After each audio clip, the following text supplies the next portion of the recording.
మహాశైలారా, అసలు భారతం ఎందుకు వినవలసి వచ్చింది? దీనికి ఒక కథ మనం చెప్పుకుందాం.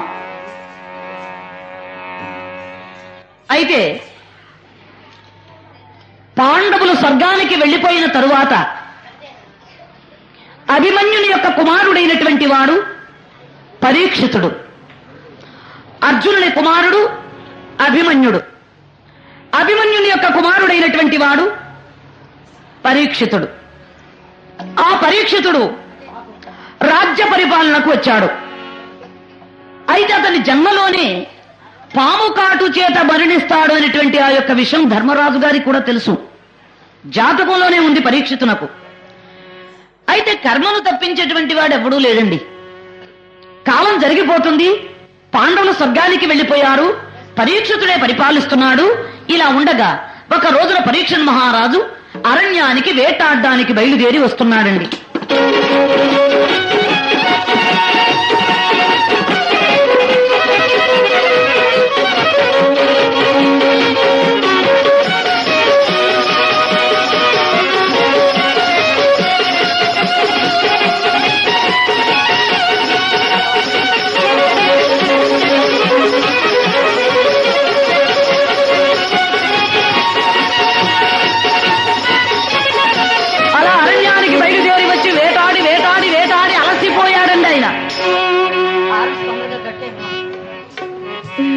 ఎప్పుడైతే వేటాడి వేటాడి అలసిపోయినటువంటి పరీక్షితుడు విపరీతమైనటువంటి దాహం వేసింది, నోరు ఎండిపోతుంది.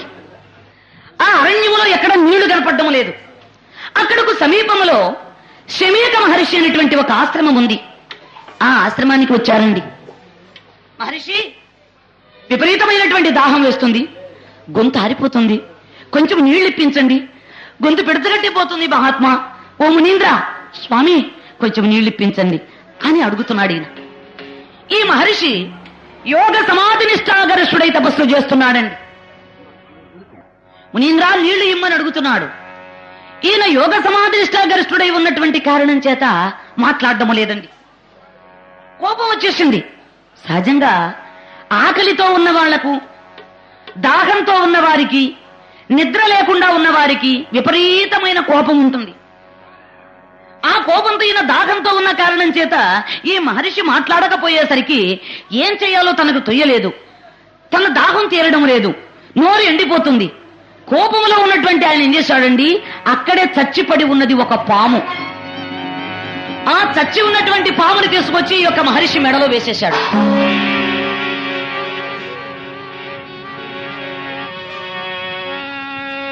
చచ్చి ఉన్నటువంటి ఆ యొక్క పామును మెడలో వేసేశాడు. మెడలో వేసినంత మాత్రము చేత ఈయనకు దాహం తీరిపోయిందా? కోపం అంతేనండి. ఉత్తమస్య క్షణం కోపం, మధ్యమం ఘటికద్వయం, అధమం అహోరాత్రస్య, పాపిష్టే మరణాంతకః అన్నారు. ఉత్తములకు ఒక క్షణకాలం ఉంటుందట కోపం, మధ్యమునకు ఒక గడియ కాలం ఉంటుందట, అధమునకు ఒక రాత్రి ఉంటుందట, పాపిష్టి వాడికి చచ్చేదాకా ఉంటుందట కోపం. ఉత్తముడు గనకనే క్షణమైనటువంటి కోపంతో మహారాజు మెడలో వేసేశాడండి ఆ యొక్క పాముని. వేసిన తర్వాత ఈయన దాహం తీరిందా? తీరలేదు.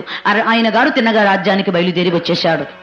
ఎప్పుడైతే ఇలా బయలుదేరి వచ్చినటువంటి సమయంలో ఈ శమీక మహర్షి యొక్క మెడలో ఈ చచ్చిపడి ఉన్నటువంటి పామును అప్పుడే వచ్చినటువంటి తన కుమారుడైన శృంగి చూశాడు. అవురా, ఇదేమి మా నాన్నగారి మెడలో ఈ చచ్చినటువంటి పామును వేసిన ఆ దుర్మార్గుడు ఎవడు? వాడు ఎవడైనా కూడా కాని మా తండ్రి గారి మెడలో ఈ యొక్క పామును వేసినటువంటి వాడు 7 రోజుల్లో తక్షకుడైనటువంటి నాగరాజు చేత కర్మపడి మరణించుగాక శపించేశాడండి. కళ్ళు తెరిచాడు. ఏమిటి నాయనా అన్నాడు. చూడండి నాన్నగారు, మీ మెడలో ఎవడో చచ్చినటువంటి పామును వేశాడు, అందుకని వాడు 7 రోజుల్లో తక్షకుని కాటు చేత కరవబడి మరణించాలి నేను శపించానన్నాడు. అప్పుడు ఈ యొక్క మహర్షి దివ్య దృష్టితో చూచాడు. అరే ఎంత పని చేసావురా నాయన, ఉత్తముడవైనటువంటి వాడవు. ఎవరనుకున్నావాయన? అభిమన్యుని కుమారుడు, అర్జునునికి మనుమడు, హస్తినాపుర సామ్రాజ్యాన్ని పరిపాలిస్తున్నటువంటి మరి పరీక్షితుడు, క్షణికమైనటువంటి కోపంతో దాహంతో ఉన్నటువంటి ఆయన నా మెడలో ఈ పామును వేశాడు, నేను మాట్లాడలేదనే కోపంతో. నీకెక్కడికి పోయిందిరా జ్ఞానము? కామక్రోధాలను జయించి అరణ్యములో ఉంటున్నటువంటి నీకింత కోపం ఎక్కడి నుంచి వచ్చింది? అయ్యయ్యో, ఎంత పని చేశావురా! రే నాయనా శిష్య ఇలారా అని శమీకుని యొక్క శిష్యుడు గౌరకుడు ఆ గౌరకుణ్ణి పిలిచి, నీవు వెంటనే ఆ యొక్క పరీక్షన్ మహారాజుకి ఈ విషయాన్ని తెలియపరచరా అన్నాడు. అప్పుడు ఆ గౌరకుడు నమస్కరించి తిన్నగా గురువు గారి మాట ప్రకారం ఆ బయలుదేరి ఈ యొక్క పరీక్షన్ మహారాజు దగ్గరకు వస్తున్నాడు. అలాగే తిన్నగా గౌరకుడు బయలుదేరి పరీక్షితుని దగ్గరకు వచ్చాడు. మహారాజా, ఎవరినైనా నీవు? నేను శమీకుని యొక్క శిష్యుణ్ణి, నా పేరు గౌరకుడు అంటారు. ఏం నాయనా ఇలా వచ్చాం? మహారాజా, మొన్నటి రోజున మీరు అరణ్యానికి వేటాడ్డానికని వచ్చి విపరీతమైనటువంటి దాహంతో ఉన్నటువంటి మీరు మా గురువుగారి యొక్క మెడలో చచ్చిపడి ఉన్నటువంటి పామును వేశారట. మా గురువుగారి కుమారుడైనటువంటి శృంగి మా తండ్రి మెడలో ఈ పాము వేసినటువంటి వాడు తక్షకుడైనటువంటి నాగరాజు చేత 7 రోజుల్లో కరవబడి మరణించుడుగాక అని చెప్పి శపించాడు మహారాజా అన్నాడు. కనుక అవును స్వామి, 7 రోజుల్లో నేను చచ్చిపోతాను. అవును స్వామి, మా గురువుగారి కుమారుడు మిమ్మల్ని అలా శపించాడు. ఈ విషయం మీకు చెప్పమని మా గురువుగారు పంపించారు. అందుకని మీరు ప్రాణరక్షణ చేసుకుంటారని ఇలా పంపించారు స్వామి. ఈ విషయం చెప్పడానికి వచ్చాను. గౌరక, క్షణికమైనటువంటి కోపంతో విపరీతమైనటువంటి దాగంతో మహారాజు యొక్క మెడలో నేను పాము వేసిన మాట నిజమే. ఆ మహర్షి ఇంత ఆగ్రహించి నన్ను శపిస్తాడా? ప్రారబ్ధాన్ని తప్పించేటువంటి వారెవ్వరూ లేరు. సరే, అలాగే కానివ్వండి అని అతన్ని సాగనంపి ఒంటి స్తంభం మేడ మీద మహారాజు పైన కూర్చున్నాడు. వ్యాసుని కుమారుడైనటువంటి శుకయోగీంద్రుడు పురాణం చెప్తున్నాడు. భాగవతాన్ని వింటూ రోజు ఒక యుగంగా గడుపుతున్నాడు. ఈ చుట్టూ గంధకం తవ్వించారు, మంటలు రగులుతూ ఉన్నాయి. పాము మంత్రవేత్తలు మంత్రాలు చదువుతున్నారు. నిమిషము కూడా వృధా చేయకుండా, క్రిమి కీటకము కూడా లోపలికి పోకుండా జాగ్రత్తగా కాపలాలు కాస్తున్నారు. రాత్రి పగలు కూడా నిద్రపోవడం లేదు. 6 రోజులు గడిచిపోయింది. అమ్మయ్య, ఇంకొక్క రోజు గడిచిపోతే మహారాజు బతికిపోతాడు, మనందరికీ బహుమానాలు ఇస్తారు మహారాజు అని అందరూ కూడా ఎదురు చూస్తున్నారు. మృత్యువును తప్పించేవాడు ఎవ్వడూ లేడు. ఆ సమయంలో 7వ రోజు మధ్యాహ్నానికల్లా తక్షకుడైనటువంటి నాగరాజు నాగలోకము నుండి బయలుదేరి వచ్చేస్తున్నాడు.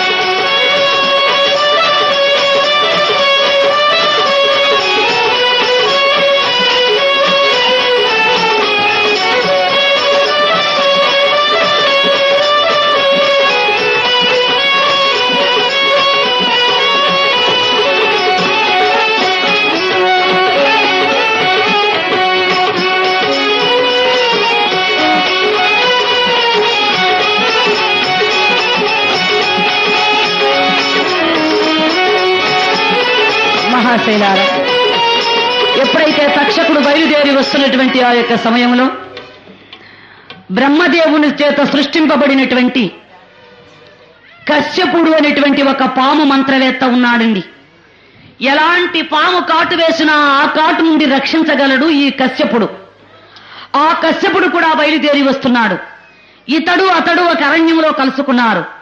బ్రాహ్మణ వేషములో ఉన్నాడు ఈ తక్షకుడు. మునీంద్ర, మీరు ఎక్కడికి వెళుతున్నారు? మీరెక్కడికి వెళుతున్నారు? నేను తక్షకుడైనటువంటి ఆ యొక్క నాగరాజు పరీక్షన్ మహారాజుని కాటు వేస్తాడట.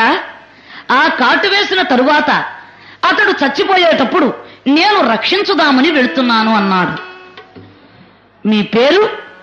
నా పేరు కశ్యపుడు అంటారండి. ఆహా, అయితే తక్షకుడు కాటు వేస్తే ఇక బ్రతకడం అనేటువంటిది ఉండదు, అది నీకు తెలుసా అన్నాడు. తక్షకుడే కాదు, వాణ్ణి పుట్టించిన వాడు కాటు వేసినా నేను రక్షించగలను అన్నాడు. అంత గొప్పవాడువా? అంత గొప్పవాడిని. అయితే మన ఇద్దరం ఒక పందెం వేసుకుందాం. నాతో పందానికి వస్తున్నావు, అసలు నువ్వెవడు అన్నాడు ఈయన. నేనే ఆ తక్షకుడు అన్నాడు. నీవా? మరి అయితే ఈ రూపంలో ఉన్నావేమిటి? అట్నే అలా రూపంతో వెళుతున్నానయ్యా. అలాగా, అయితే పందెము సిద్ధమే. అయితే ఇదిగో చూడు, ఈ కనపడుతున్నటువంటి ఈ చెట్టు, ఆ చెట్టు మీద కట్టెలు కొడుతున్నటువంటి బ్రాహ్మణుడు, ఇందు మీద ఉన్నటువంటి పక్షులు, ఆకులు, కాయలు, కొమ్మలు ఏ ఒక్కటి కూడా లేకుండా నేను కాటు వేశానంటే మాడి మసైపోతాయి. మరలా అవి యథాస్థితికి నీవు తీసుకురాగలవా అన్నాడు. ఓ తీసుకొచ్చేస్తా. అయితే సరేనా? సరే. ఇద్దరు పందెం వేసుకున్నారు. అయితే కాని అని ఒక్కసారి ఆ యొక్క తక్షకుడు అనేటువంటి వాడు ఒక్కసారి తన యథార్థ రూపాన్ని ధరించి భయంకరమైనటువంటి ఆ యొక్క క్రూర సర్పాన్ని అలా తెచ్చి విషపూరితమైనటువంటి ఆ యొక్క దావాగ్నితో బగబగా మండుతున్నటువంటి ఆ యొక్క మంటలు వచ్చినట్లుగా ఒక్కసారి అలా లేచినటువంటి వాడై ఆ చెట్టు అలాగే కాటు వేశాడండి. ఎప్పుడైతే కాటు వేయగానే బగబగ బగబగా మండిపోయినది.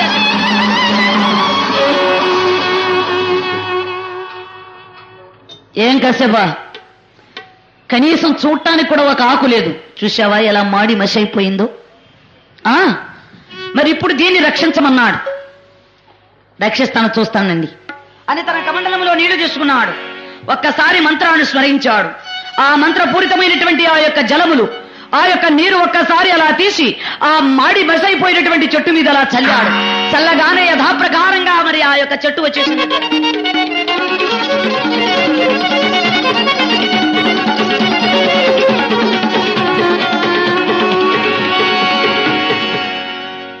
ఎలా ఉంది కశ్యప్ మరి తక్షక అన్నాడు.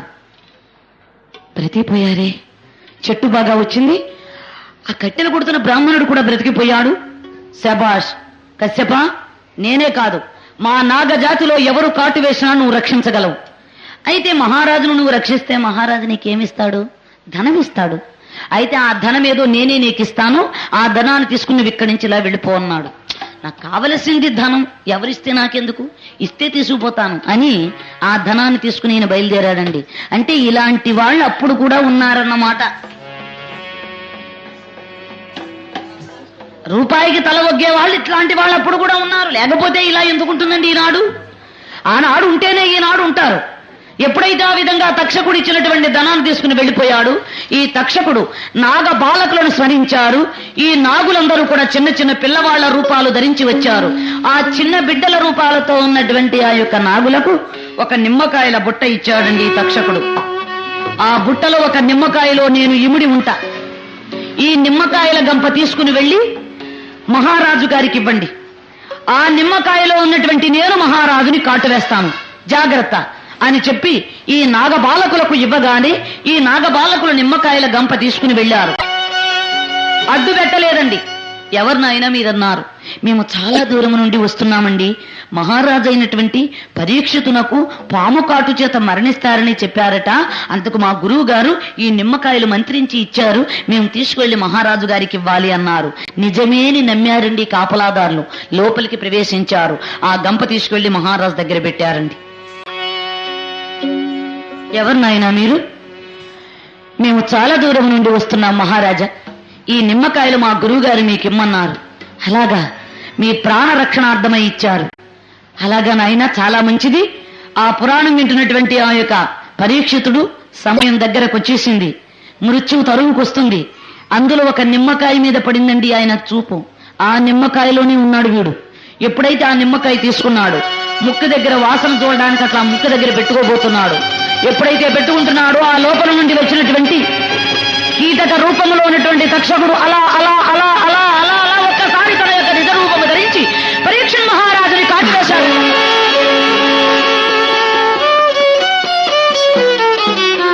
ఎప్పుడైతే కాటు వేయగాని నిమిషములో మహారాజు నొరగల కక్కుతూ నల్లని శరీర ఛాయ కలిగి అక్కడికక్కడే ప్రాణాలు వదిలిపెట్టేశాడండి. జై ఇందిరారమణ గోవింద.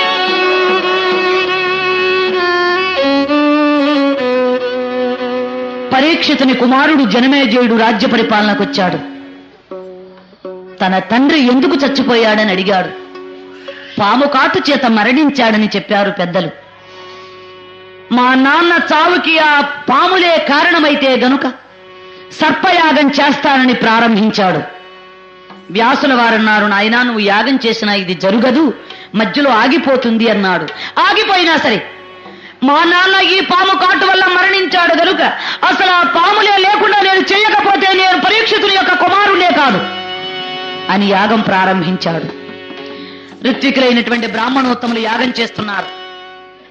వ్యాస భారతములో పాములు పేర్లు కొన్ని వందల పేర్లు రాశాడండి వ్యాసుల వారు. యజ్ఞం చేసేటప్పుడు ఓం పింగళాయ నమః అని హవిర్భాగం వేస్తే ఆ పింగళ కూడా ఆ పాము వచ్చి ఆ మంటలో పడి వస్తుంది. ఓం ఋషికేశాయ నమః కేశవుడు అనేటువంటి పాము వచ్చి పడుతుంది. ఒక్క పేరు కాదండి, కొన్ని లక్షల పేర్లు రాశాడు, కొన్ని జాతుల పేర్లు రాశాడు. ఇది యథార్థమైన విషయం. వ్యాస భారతం తెలిసి చదివిన వారికి తెలుస్తుంది. వ్యాస భారతంలో ఉంది పేర్లన్నీ కూడా. పింగళకుడని, కశ్యపుడని, కేశవుడని, ముఖాగ్నుడని, మరి ముఖాసురుడని రకరకాలైనటువంటి పేర్లు ఒక్కటి మనం గుర్తుపెట్టుకోలేము. అట్లాంటి రకరకాలైనటువంటి పేర్లు ఉన్నాయి. మనం చూసేటువంటి ఇప్పుడే మనకు కొన్ని రకాలు కనిపిస్తున్నాయి. ఏవో పొడలంటారు, నాగులంటారు, మరి జరుగుడ్లు అంటారు, ఎన్నో రకాలైన పాములు ఇప్పుడు మనకు కనబడుతున్నాయి. ఇలాంటి పాములు ఎన్నో ఉన్నాయి. ఒక్కొక్క పేరు చదివి ఆవిర్భాగం అందులో వేసేసరికి ఆ పాము వచ్చి అందులో పడి వస్తుంది. యజ్ఞం చేసేవారు ఎలా ఉన్నారు? నల్లని శాల్వాలు ధరించారు, ఎర్రని పంచెలు కట్టారు, మూతికి నల్లని గుడ్డలు కట్టారు. ఆ వాసన పీల్చకుండా ఇలాగా యజ్ఞం జరుగుతుంది. ఆ జరిగేటప్పుడు తక్షకుడు దేవేంద్రుని దగ్గరికి వెళ్లి, దేవేంద్ర, మా నాగజాతి అంతా కూడా నశించిపోతుంది, కొన్ని వందల పాములు చచ్చిపోయాయి, తక్షకాయ నమః అన్నానంటే నేను కూడా పోయి అందులో పడి జావలసింది, నా ప్రాణాలు రక్షించు, నీకు నేను స్నేహితుణ్ణి కదా, నన్ను కాపాడు అన్నాడు. అయితే ఓ పని చేయవయ్యా, నేను కూడా వాటి బారి నుండి రక్షించలేను, మీ నాగజాతిని ఉద్ధరించడానికి పుట్టాడు ఆస్తికుడు అనేటువంటి వాడు. ఆది పర్వంలో ముందు పేర్లే కొంచెం మనకి కన్ఫ్యూజ్ గా ఉంటాయండి. ఈ పేర్లు గుర్తుపెట్టుకోవాలి. ఎందుకంటే అక్కడ ముందు జరిగేటువంటి కథల కన్నా ఆది పర్వంలో ఉండే కథలే బాగా రక్తిగా ఉంటాయి, చెప్పగలిగినప్పుడు మీరు వినగలిగితే. అందుకని ఎప్పుడైతే వాసుకి అనేటువంటి నాగరాజు ఉన్నాడు, నాగులలో పెద్ద, నాగజాతిలో రాజోతను, ఆ వాసుకి చెల్లెలు జరత్కారి. ఆ జరత్కారి యొక్క భర్త జరత్కారువు. ఇద్దరు భార్యాభర్తల పేర్లు ఒకటే. ఎవరండి ఈమె? వాసుకి అనేటువంటి నాగరాజు యొక్క చెల్లెలు. ఆ చెల్లెలు పేరు ఏమిటండి? జరత్కారి. ఆమె భర్త జరత్కారువు. ఈ జరత్కారికి జరత్కారువుకు జన్మించాడు ఆస్తికుడు. ఆ ఆస్తికుడు అనేటువంటి వాడు ఈ సర్పయాగం ఆపు చేయగలడు అని దేవేంద్రుడు తక్షకునకు చెప్పగానే తక్షకుడు వచ్చి ఈ ఆస్తికుని కాళ్ల మీద పడి, ఆస్తిక, నన్ను కాపాడు, మా నాగజాతిని ఉద్ధరించు, మమ్మల్ని రక్షించు అనగానే, మీకేం భయం లేదు, నేను వెళ్లి రక్షిస్తానని చెప్పి తిన్నగా ఇతడు జనమేజయ మహారాజు చేస్తున్న సర్పయాగం దగ్గరకు వస్తున్నాడు.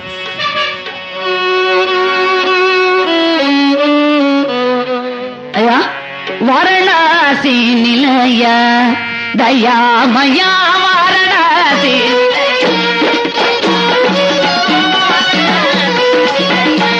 దయామయా వారణాసి నిలయ నిలయ నిలయ.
మంత్రవేత్తలు చక్కనైనటువంటి ఆ పేర్లు చదువుతున్నారు.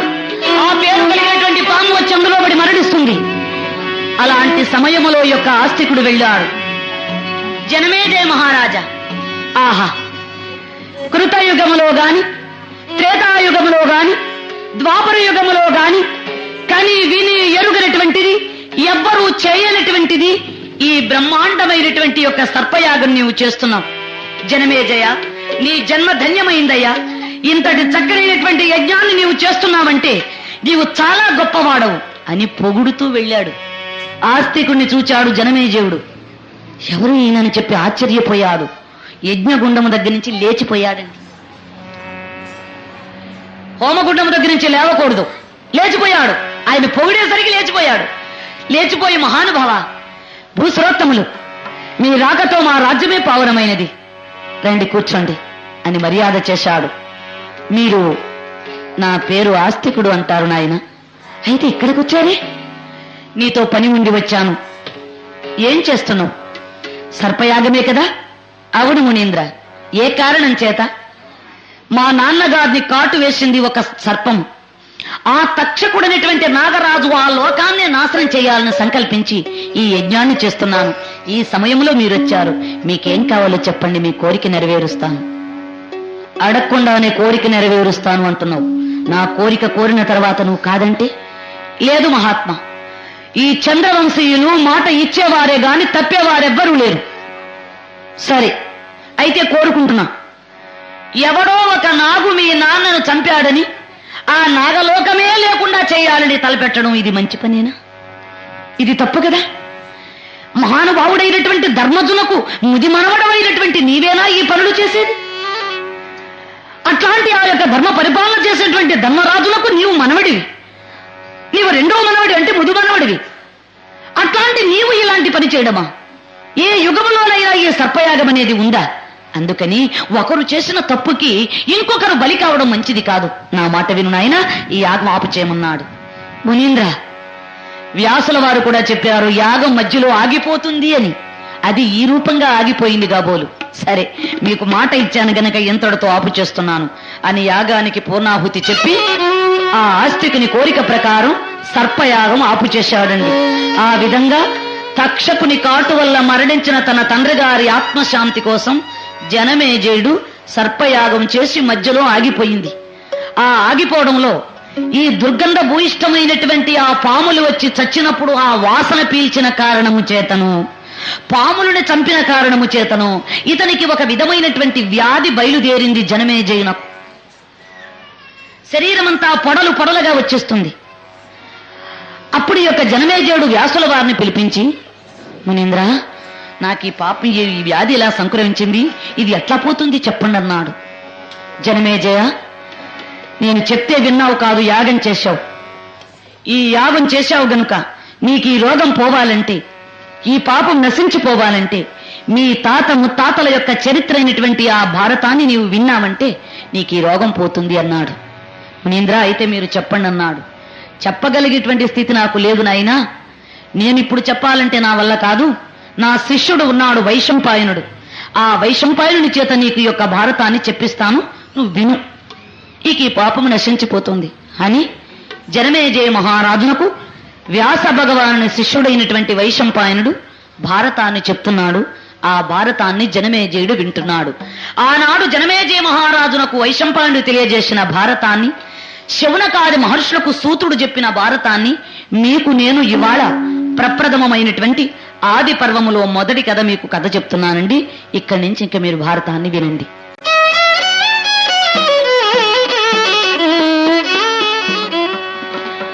తల్లి కల్వాషపాదుడను రేడు విశ్వామిత్రు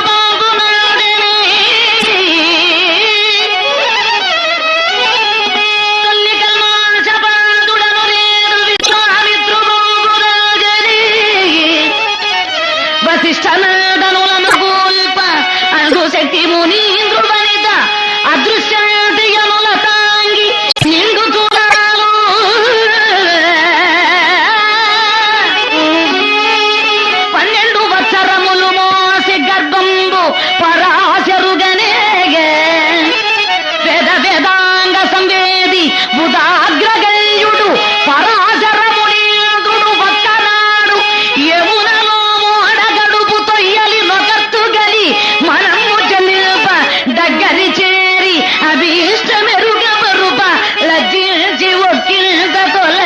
ముత్యములు బల్గెన ముద్దు గుమ్మ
మహారాజు నాడు ఆ మిత్రసహుడు రాజ్య పరిపాలన చేస్తున్నాడు.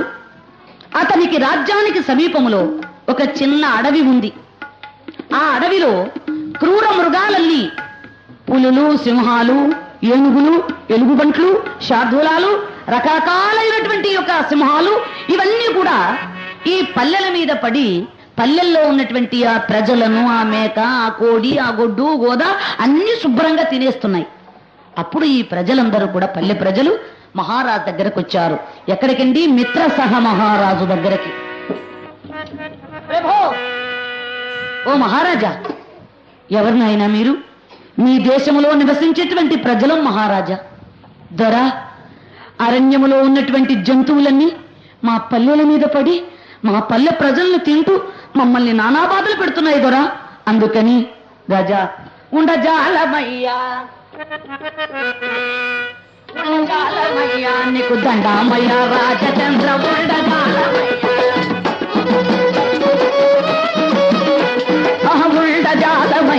నీకు దండామయ్యా రాజచంద్ర, ఉండజాలమయ్యా, ఉండజాలమయ్యా, అబ్బ ఉండజాలమయ్యా, నీకు దండామయ్యా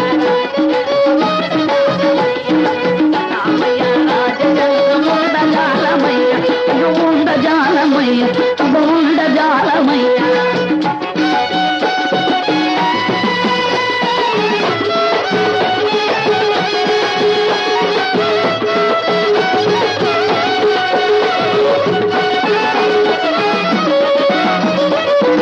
అడవి పళ్ళులంట పడియాలి ఉండబోయ్య, అడవి పళ్ళులంట పడియాలి ఉండబోయ్య, అయ్యో అడవి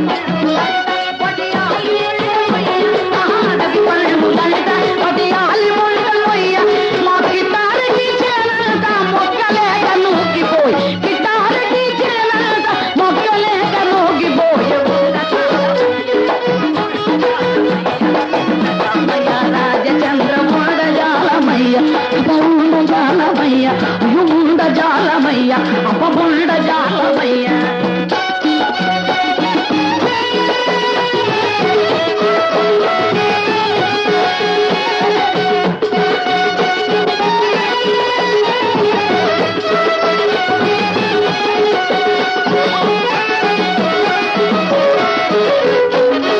సజ్జసేను కాడ మా సిద్ధత్త కావాలంటే, సజ్జసేను కాడ మా సిద్ధత్త కావాలంటే, సజ్జసేను కాడ మా సిద్ధత్త కావాలంటే, మా సిద్ధత్త కావాలంటే, పెద్ద పెద్ద నక్కలొచ్చి సజ్జి మూటను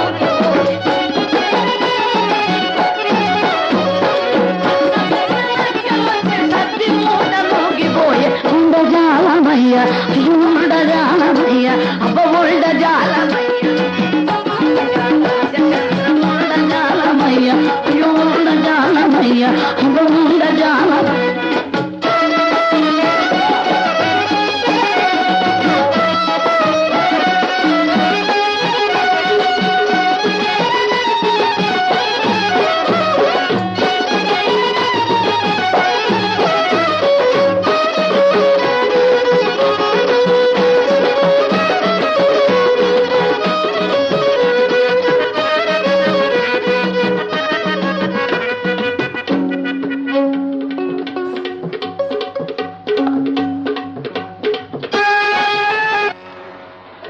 మహాశైలారా, ఎప్పుడైతే ఒక మిత్రసహ మహారాజుకి ప్రజలందరూ అలా మొరపెట్టుకోగాని, నాయనా మీరేమీ ఇబ్బంది పడవద్దు, మీ బిడ్డలను, మీ గొడ్డు గోద కోడి మేక అంతా కూడా నేను కాపాడుతాను, ఇప్పుడే వేటాడడానికి వెళ్ళి ఆ జంతువులన్నీ చంపి మీకు ఏ విధమైనటువంటి బాధ లేకుండా చేస్తానని చెప్పి వెంటనే మహారాజు వేటాడడానికని వెళ్ళినప్పుడు, వేటాడుతున్న సమయంలో అక్కడ ఒక రాక్షసుడు ఎదురయ్యి, నీ అరణ్యంలో నువ్వు వేటాడాలంటే నన్ను జయించి అప్పుడు నీవు వేటాడమన్నాడు. సరే, అప్పుడు వెంటనే ఆ యొక్క రాక్షసునితో పోరాడాడు మహారాజు. రాక్షసుని చంపేశాడు. వేటాడి అరణ్యంలోంచి వచ్చేశాడు. ఈ చచ్చిపోయిన రాక్షసునికి ఒక తమ్ముడున్నాడండి. మా అన్నను చంపినటువంటి ఇతని మీద కక్ష సాధించాలనుకున్నాడు. ఎదురుపడి యుద్ధం చేస్తే మా అన్న చచ్చినట్లుగానే నేను కూడా చచ్చిపోతాను, చాటుగా ఉండి అవకాశం చూసి వీణ్ణి చంపాలి అని పెట్టుకున్నాడు. పెట్టుకుని ఏం చేశాడండి, ఇతడు ఒక మానవ రూపము ధరించి వంటలు చేసేటువంటి వాడిగా మహారాజు కొలువులో చేరాడు. అవకాశం కోసం ఎదురు చూస్తున్నాడండి. అన్న సాధకునిగా చేరాడంటే వంటల వాళ్ళగా. సరే, ఎప్పుడు అవకాశం దొరుకుతుందని చూస్తున్నాడు. అలాంటి సమయంలో ఈ మిత్రసఖ మహారాజు యొక్క కులగురువు వశిష్ఠ మునీంద్రుడు. ఈ కులగురువు గారైనటువంటి వశిష్ఠుడు ఒకరోజు తన శిష్యగణముతో ఈ మిత్రసఖుని యొక్క ఇంటికి వచ్చినప్పుడు మిత్రసఖుడు అన్నాడు, మునీంద్ర, ఇంతకాలానికి మా రాజ్యానికి వచ్చారు, ఈ రోజున మా ఇంట్లో మీరు భోజనం చేయాలి, మీకు అన్ని ఏర్పాట్లు చేస్తానన్నాడు. సరేనని చెప్పి ఒప్పుకున్నాడు. ఆ మాట ప్రకారంగా ఎప్పుడైతే ఈయన గారు బ్రహ్మాండమైనటువంటి వంటలు చేస్తున్నాడు, ఆ చేయించేటువంటి ఆ సమయంలో ఈ వంట పుట్టిగా ఉన్నటువంటి అన్న సాధకుడు ఏం చేశాడండి, ఒక పసిబిడ్డను చంపి ఆ నరమాంసము కూర చేసి ఆ నరమాంసము కూరను అక్కడ పెట్టి ఇతడు వెళ్ళిపోయాడు. పసిబిడ్డను చంపేశాడు. సరే, మునీంద్రుడు అందరూ భోజనాలు కూర్చున్నారు. ఈ యొక్క మహారాజా భోజనం వడ్డిస్తున్నాడు. ఎందుకంటే తన కులగురువు కదా, గురువైనటువంటి వాడు, అందుకని ఆయనే దగ్గర ఉండి భోజనం వడ్డన చేయిస్తున్నాడు. అతని భార్య మదయంతి, దమయంతి కాదండి, మదయంతి, మిత్రసహుని భార్య, ఆమె కూడా వడ్డన చేస్తోంది. ఈ నరమాంసము కూర అందులో వేశారండి. చూచాడు ఆయన. మిత్రసహ, ఇలారా. ఏమండి గురుగారు, ఏమిటిది, నరమాంసంతో భోజనం పెట్టావేంటి? నేనేమైనా నరరూప రాక్షసుని అనుకున్నావురా? కుల గురువు అనేటువంటి అభిమానంతో నేను ఇక్కడికి వస్తే గురువు అనేటువంటి అభిమానం కూడా లేకుండా నరమాంసంతో నాకు కూర వండి భోజనాన్ని పెడతావా? ఇంత దారుణానికి నీవు తలబడ్డావు గనుక నీవు నరరూప రాక్షసుడైపోగాక అని శపించాడని. మునీంద్ర, ఎవరి వల్ల జరిగిందో ఎలా జరిగిందో తెలుసుకోకుండా నన్ను శపిస్తున్నారు. నేను కూడా మిమ్మల్ని శపించగలను. ఇతడు రాజఋషండి. ఎవరు? మిత్రసఖుడు. రాజ్య పరిపాలన చేస్తూ ప్రజలను పరిపాలిస్తూ అరణ్యానికి పోయి తపస్సు చేసి భగవత్ సాక్షాత్కారాన్ని పొందినటువంటి వాణ్ణి రాజ ఋషి అంటారు. అన్ని వదిలిపెట్టి అరణ్యాలకు పోయి తపస్సు చేసి భగవంతుని సాన్నిధ్యాన్ని చేరుకునే వారిని మహర్షి అంటారు. బ్రహ్మలోకానికి కూడా ఎల్లగలిగినటువంటి స్థితి కలిగినటువంటి వాణ్ణి బ్రహ్మ ఋషి అంటారు. మహర్షుల్లో 3 శాఖలున్నాయండి: రాజ ఋషి, బ్రహ్మ ఋషి, మహర్షి. ఇతడు రాజఋషి. మునీంద్ర, మీ యొక్క బలము చేత నేను ఇంతటి వాడిని అయ్యాను. నన్ను ఈ రోజున మీరు శపించారు, మిమ్మల్ని కూడా నేను శపిస్తాను. ఎవరి వల్ల పొరపాటు జరిగింది? నేనేమైనా వండానా? అన్న సాధకులు వండి పెట్టారు అక్కడ, అది నేను వడ్డించాను. ఈ సమయంలో మీరు నన్ను శపించారు గనక మిమ్మల్ని నేను కూడా శపిస్తున్నాను అని నీళ్లు మంత్రించి మహారాజు ఈ యొక్క మహర్షిని శపించబోతున్నాడు. అప్పుడు భార్య వచ్చి కాళ్ళ మీద పడింది. ఆజ్ఞనాథ, ఎవరి వల్ల పొరపాటు జరిగినా చేసింది మనమే. అన్న సాధకుడు ఏం వండాడో ఏమిటో తెచ్చిందని మనం చూసుకోకపోవడం మనది తప్పు. గురువిచ్చినటువంటి శాపానికి విమోచనం ఎప్పుడో మనం అడగాలి గాని మనం గురువుని శపించడమా? తప్పు. మీరు ఆ పని చేయొద్దు, నా మాట వినండి అని చెప్పి ఆమె వెంటనే ఎప్పుడైతే ఆ కాళ్ల మీద పడిందో తన భార్య మదయంతి చెప్పిన మాటలకు అతనికి జ్ఞానం కలిగి గురువుని శపించడమా అని అప్పటికి అతనికి పరిజ్ఞానం కలిగినటువంటి వాడై ఈ మంత్రించిన నీళ్లు ఎటు పోసినా ప్రపంచం నాశనం అవుతుంది గనుక ఈ మంత్ర జలాన్ని తన కాళ్ల మీద పోసుకున్నాడు. కాళ్ళు నల్లగా కల్మషమైపోయినవి. నల్లగా మాడి మసైపోయింది. మాయ్ దిగో.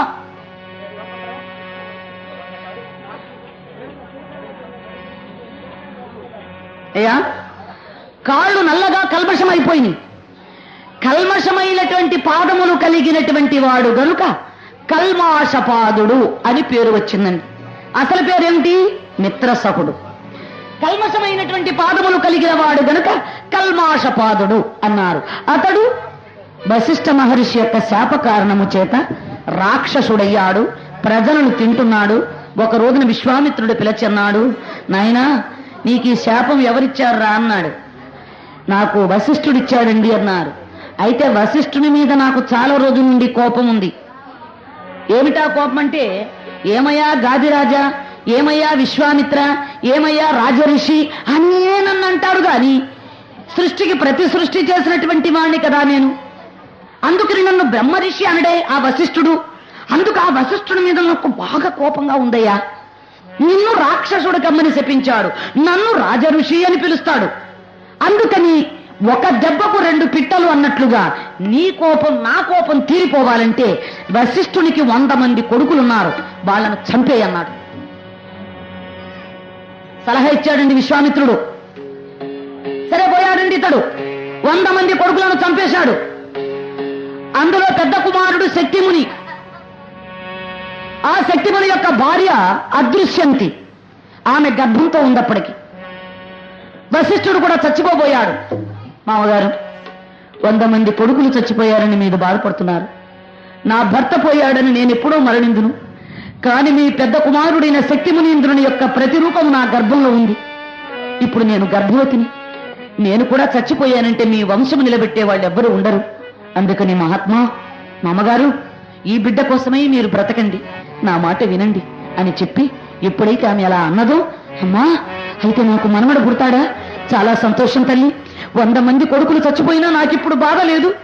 ఈ బిడ్డ కోసమైనా నేను బ్రతుకుతాను అని వశిష్ఠుడు మళ్ళా ప్రాణాలు నిలబెట్టుకున్నాడు. అయితే ఈ పుట్టిన బిడ్డను కూడా రాక్షసుడు వచ్చి చంపేస్తాడేమోనని 12 సంవత్సరాలు గర్భంలో ఉంచాడండి ఆ బిడ్డను. 12 సంవత్సరములు మోసి పరాశరుగనేగే వేద వేదాంగ సమేది బుధాగ్రజయుడు పరాశరమునీంద్రుడు ఒక్కనాడు యమునలో ఓడ గడుపు తొయ్యలు నగతుగని. ఇప్పుడు 9 మాసాలు మోస్తున్నారు మన వాళ్ళు. ఆయమ్మ 12 సంవత్సరాలు మోసిందట గర్భాన్ని. 12 సంవత్సరాల అనంతరము బిడ్డను ప్రసవించింది. ఆ పుట్టినటువంటి బిడ్డకు పరాశరుడు అని పేరు పెట్టాడండి వశిష్ఠుల వారు. వేదాంగాలు నేర్పారు. తన మనుమడైనటువంటి పరాశరుడు సకల వేద పారంగతుడైనాడు. ఒక రోజున యమునా నదికి బయలుదేరి వస్తుండగా ఆ యమునా నదిలో పడవ నడుపుతున్నదండి సత్యవతీదేవి. హైలో హైలే సాహంస కదా నా పడవ, హైలో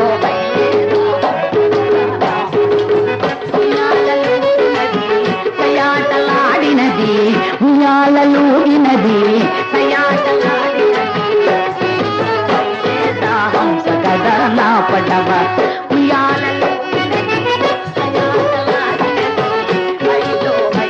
సాహంస కదా నా పడవ.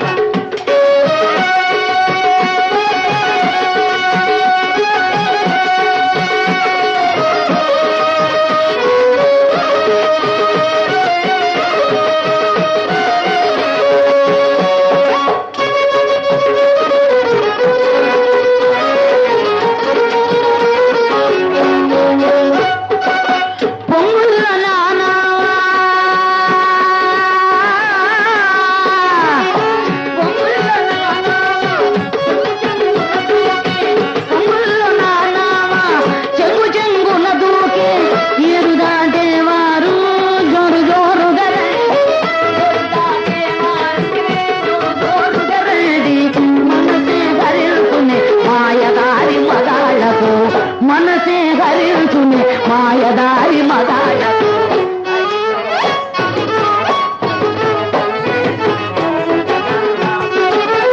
ఉయ్యాలూగినది సయాటలాడినది, ఉయ్యాలూగినది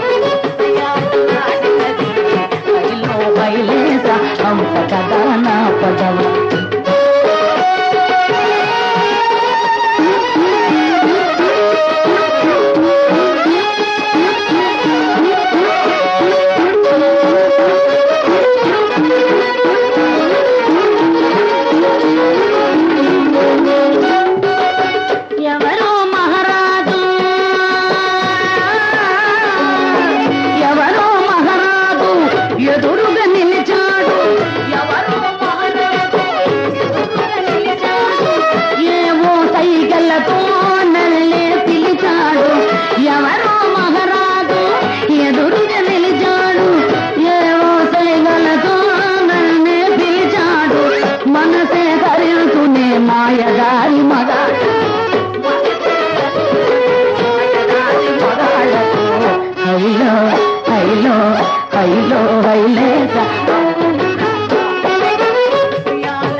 ఊగినది సయ్యాటలాడినది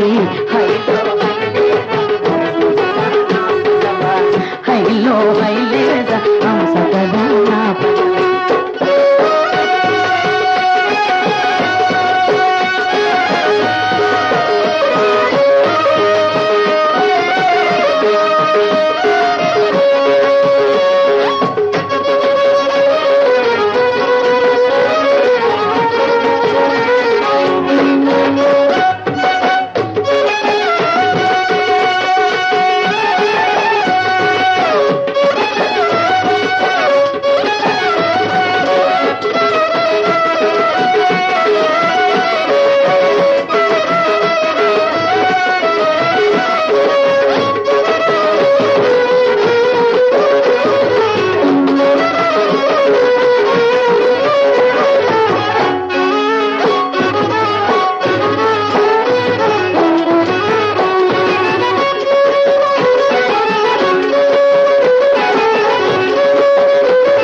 అమ్మాయి ఎప్పుడైతే అలా పడవ నొప్పుకొస్తున్నటువంటి అమ్మాయిని పరాశరుడు చూచాడు.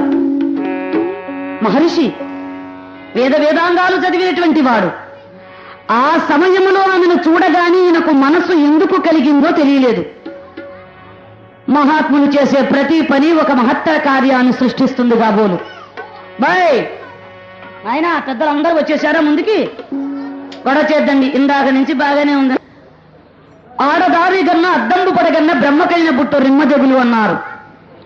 తేనె పంచదార తీయ మామిడి పండు తింటేగాని తీపి తెలియబోదు. కనగ తీపి పుట్టు కాంతలందంబు విశ్వదాభిరాముడు వేమ అంటాడు వేమన. తేనె గాని పంచదార గాని మామిడికాయ గాని తింటే తీపి పులుపు కారం వగరు అన్నీ తెలుస్తాయి.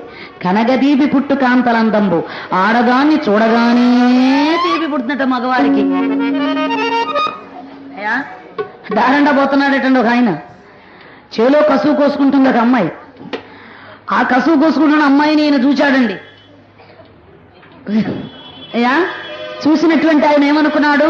బర్రగా బుర్రగా బాగుంది, ఒకసారి బుగ్గ మీద ముద్దు పెట్టుకుంటే బాగుంది అంటున్నాడు ఈయన. ఇప్పుడు వాళ్ళకి చెప్పగలమా? సరే అనుకున్నవాడు పోవచ్చు కదా, పోలేదండి. అమ్మాయి కసువు బాగా గంప నిండా కోసావు, ఎత్తుకోగలవా నెత్తి మీద కన్నాడు. ఎత్తుకోలేనండి, కొంచెం సాయం చేయండి. సరే అయితే పట్టుమని చెప్పేసి ఆ గంప తీసి నెత్తి మీద పెట్టాడు. అటు ఇటు చూశాడు, ఎవరూ లేరు కదా అని చెప్పి ఒక్కసారి ఆ అమ్మాయి బొగ్గ మీద అక్కడ ముద్దు పెట్టుకొచ్చేసాడు. ఇంక ఈ అమ్మాయి వాళ్ళ నాన్నకి చెప్పిందండి. వాళ్ళ నాన్న ఠాం భూమ లేచిపోయి, ఏమమ్మా నీ తమ్ముడికి ఏమైనా బుద్ధి ఉందా లేదా? వాడు అన్నం తింటున్నాడా గడ్డి తింటున్నాడా? నా కూతురు బుగ్గ మీద వాడు పట్ట పగలు చేలో ముద్దు పెట్టుకుంటాడా? వాడి సంగతి ఏమిటో తెలిసేస్తాను రమ్మన్న సర్పంచ్ గారింటికి. ఏమి సార్ ఇది? ఊరుకోక, అసలు ఆ అమ్మాయి ఎవరో కూడా నాకు తెలీదు. మరి తెలియపోతే నువ్వే ముద్దు పెట్టుకున్నావని చెప్తున్నారు కదరా. ఆయనంతే ఎప్పుడో మరి ప్రెసిడెంట్ గారింటికి రమ్మన్నారట. పోయి నేను వెళ్తాను కదా, మేము బెంగ పెట్టుకున్నాం, నేను పోయి వస్తాను. వచ్చాడండి. ప్రెసిడెంట్ గారు అడిగారు, ఎవరా అమ్మాయి బొగ్గ మీద నువ్వు ముద్దు పెట్టుకున్నావని. ఏం మాట్లాడలేదండి. నంగనాచి తుంగబుర్ర అంటారే అట్లాగా నిలబడుకొని ఉన్నాడు. ఏమిరా మాట్లాడేమిరా? వాడు అలా ఎందుకు మాట్లాడతాడండి? 4 ఉతికేస్తే సరిపోతుంది. సరే లేచాడు ఒక ఆయన. ఏదిరా ఆ అమ్మాయి బొగ్గ మీద ముద్దు పెట్టుకున్నావా లేదా చెప్పా? మరండి దారంటానండి, నేను వస్తున్నానండి. వచ్చేటప్పుడండి ఆ అమ్మాయిండి కసువు గంపండి నెత్తి మీదండి పెట్టమనండి, నేనుండి గంపండి నెత్తి మీదండి పెట్టానండి, అంతేనండి అన్నాడు. ఇది ఇంట్రా ఇది వీడికి ఇదేమన్నా రోగం కాబోలు? మాటకు ముందు అంటున్నాడు వీడు. ఆ అమ్మాయి గంపేమో నెత్తి మీద పెట్టమని ఉంటుంది, ఆ గంప నెత్తి మీద పెట్టనా అని ఉంటాడు వీడు. అదిగో నా బుగ్గ మీద ముద్దు పెట్టుకున్నాడని ఈ అమ్మాయి వచ్చి వాళ్ళ నాన్నకు చెప్పింది. ఓరి నీకు పోయేగాలం రాను, లక్షణంగా ఉన్నావు, నీకు ఇదేం మాయ రోగం రా బాబు, పోయి ఏ డాక్టర్ కన్నా చూపించుకోలేదు, పళ్ళు రాళ్ళ కొట్టేస్తాడు ఎవడన్నా, పో. అలాగేనండి అన్న. ఇంటికి వచ్చాక వాళ్ళు అక్క అడిగింది, ఏం చెప్పావు రాను? ఏమీ లేదక్క అన్నాడు. అదేమిటి రాందది? అంతే అంటే అంతే. అయ్యో అయ్యా అలాంటి మిడినసం పిల్లకాయలు వచ్చేసారండి ఇప్పుడు. అందుకని ప్రపంచం అలా అయిపోయింది. ఇప్పుడే కాదు, ఆనాడు కూడా ఇలాంటివి తప్పలేదు. వేదాంగాలు చదివినటువంటి వశిష్ఠ మహర్షి యొక్క మనుమడైనటువంటి పరాశరుడు సత్యవతీదేవిని చూచి దగ్గరకు వచ్చాడు.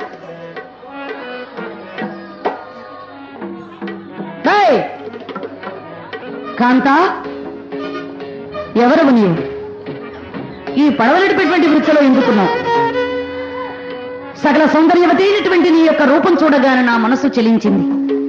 నీవెవరివో నాకు కాస్త చెప్పమన్నాడు. తెలిసి కూడా అప్పుడు ఆమె అంటుంది, స్వామి దశరాజ కూతుర స్వామి, నాపై నీకింతటి వలపేమి? దశరాజ కూతుర స్వామి, నాపై నీకింతటి వలపేమి? దశరాజ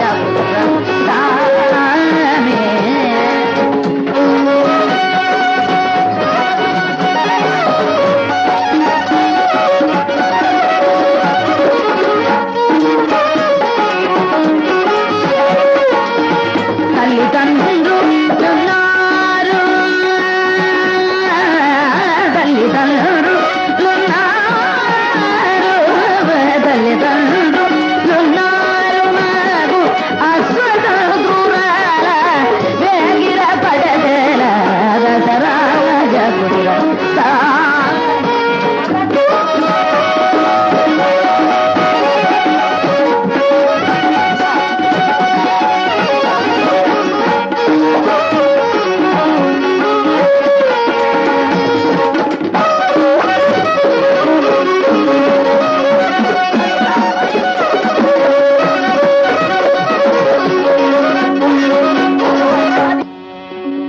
మహాత్మా, నా పేరు సత్యవతి అంటారు.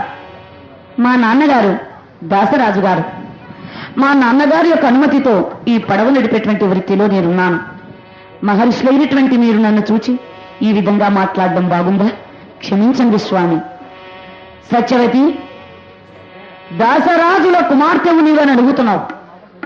నీవు దాసరాజు కుమార్తెవు కాదు. లేదు మునీంద్ర, నేను దాసరాజు గారమ్మాయిని. లేదు సత్యవతి, దాసరాజు నిన్ను పెంచబడినటువంటి తండ్రి గాని నీ కన్న తండ్రి కాదు. మరి నా కన్న తల్లిదండ్రులు? నీ కన్న తల్లిదండ్రుల గురించి నేను చెప్తాను విను.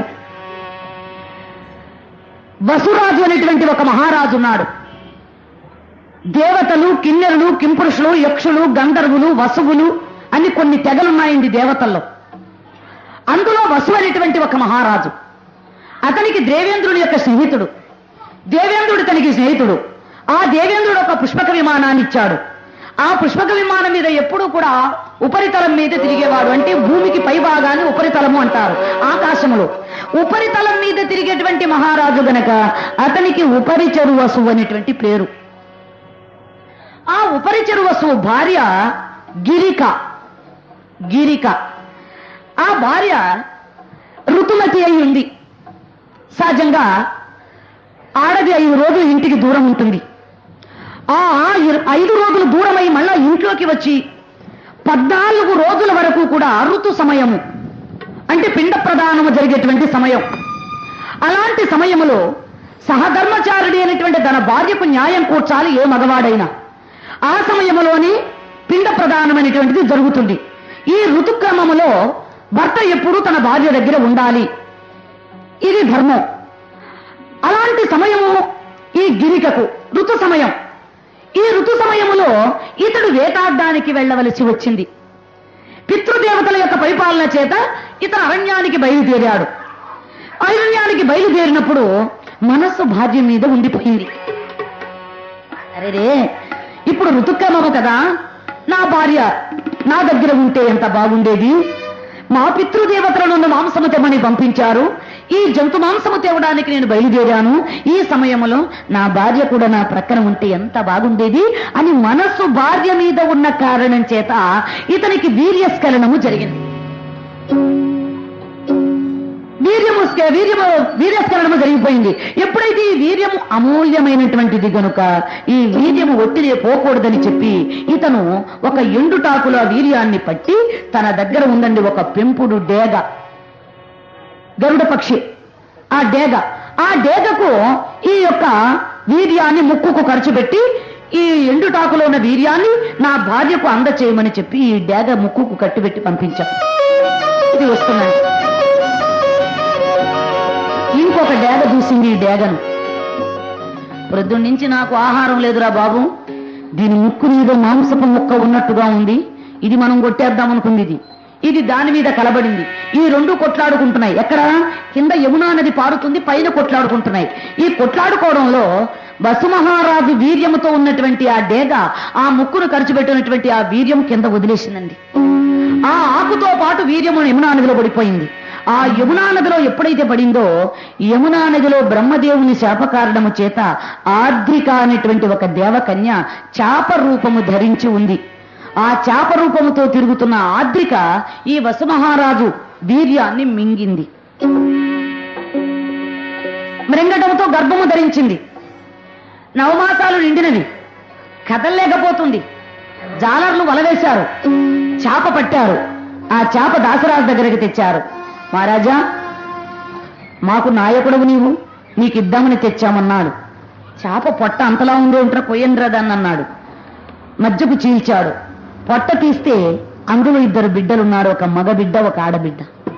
అరేరే, నాకు బిడ్డలు లేరని భగవంతుడు ఈ బిడ్డలు నాకు ప్రసాదించాడు కాబోలు.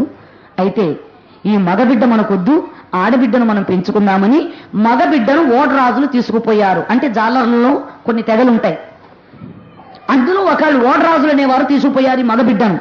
ఈ ఆడబిడ్డను ఇతడు పెంచుకున్నాడు. అందుకని సత్యవతి, నీ తల్లిదండ్రులు ఎవరు? వసుమహారాజు, అతని యొక్క మరి ఆద్రికనే దేవకన్య. నిన్ను పెంచినవాడు దాసరాజు. ఇది నీ పుట్టుక, అంతేగాని నీవు దాసరాజు సొంత కూతురువు కాదు అన్నాడు. మునీంద్ర, నా జన్మ వృత్తాంతము చెప్పారు, చాలా సంతోషం. అయితే చాప కడుపులో పుట్టిన కారణం చేతను, మరి జాలర్లు పెంచిన కారణం చేతను నా శరీరం అంతా నీచు వాసన వస్తుంది. ఇలా నీచు వాసనతో ఉన్నటువంటి నాతో మీకు ఏ విధంగా సంపర్కము కలుగుతుంది చెప్పండి. ఓహో సత్యవతి, అయితే నీవు సుగంధవతి వౌదువుగాక అని చెప్పి వరమిచ్చాడండి. అంటే ఏమిటి? ఆమె నిలబడిన దగ్గర నుంచి 1 యోజనం ఎటు గాలి వీస్తే అటు, ఆమె శరీరం నుంచి గాలి వెళ్ళిందంటే చాలు, ఎటైనా సరే 1 యోజనం వరకు సుగంధాన్ని వెదజల్లుతుందన్నమాట. అందుకు ఆమెకు యోజన గంధి, గంధవతి, మత్స్యగంధి, సత్యవతి అనేటువంటి పేర్లు సార్థకమైనవి. ఆ ప్రకారంగా ఈ విధంగా వరమివ్వగానే అప్పుడు ఈ అమ్మాయి అంటుంది, మునీంద్ర, నా జన్మ వృత్తాంతము చెప్పారు, నా శరీరాన్ని సుగంధం చేశారు, మీ రుణము నేను ఎలా తీర్చుకోగలను? మీ కోరిక నేను తీర్చాలన్న ఒక్క మాట. ఎల్లవేదముల రుంగు చితేంద్రయుడు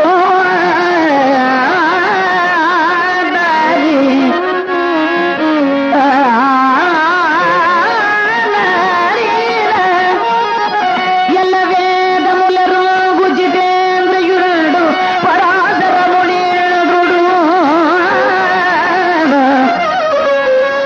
అజరే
వేదాంగాలు చదివిన